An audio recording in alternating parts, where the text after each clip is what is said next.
This week's 48 Hours investigates the murder of a young mother in broad daylight. On the morning of October 2nd, 2020, Alyssa Burkett was killed outside her office in Texas.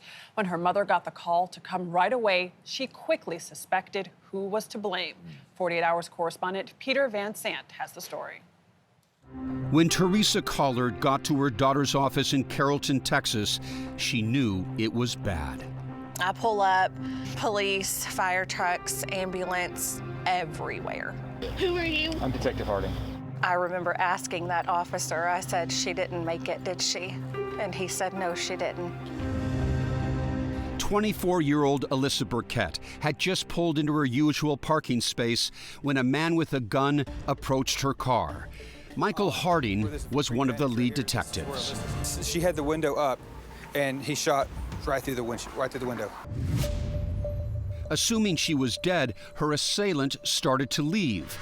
But Alyssa Burkett was still alive. She gets out of her car, and she walks up to this landing to try to get help because she knows her coworkers are here.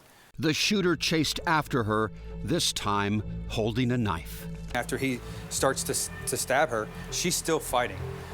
On this window right here, there was a blood handprint smear where Alyssa was trying to get anyone to come out and help her. But fearing it was an active shooter situation, her co-worker stayed inside until finally her attacker fled.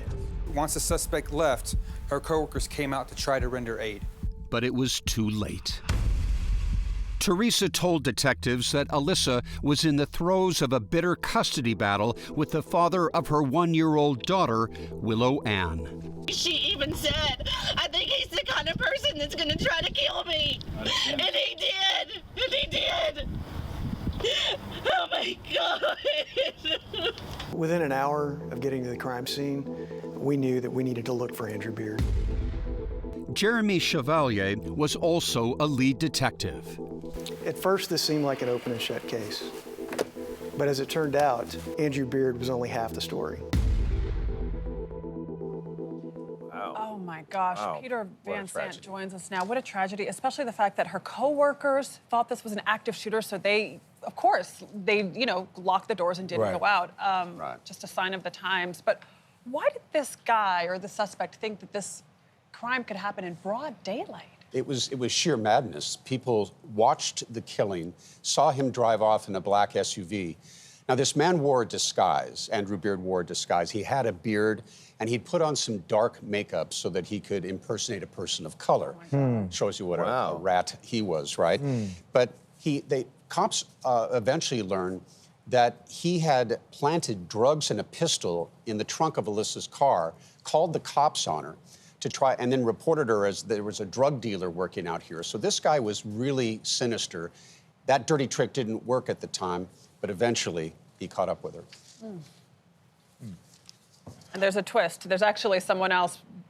I'm not going to reveal it because we want to, you got to watch on Saturday. I'm at a loss for words right now. Yeah. So it looks like, hey, this is just Andrew Beard, but there wasn't. There was this sinister other person behind the scenes, manipulative, and you will not believe this character until you see it. What? You have to see the hour, but a third person is involved in all of this who manipulated, and you'll see this person being questioned by cops and things. It's unlike anything I've had in a story in 48 hours. And the darkening makeup is just despicable on so many levels. Peter Van Whoa. Sant, thank you Absolutely. so Thank you very much. You can watch Peter's report, The Plot to Eliminate Alyssa Burkett, on 48 Hours tomorrow night at 10, 9 Central here on CBS and streaming on Paramount+.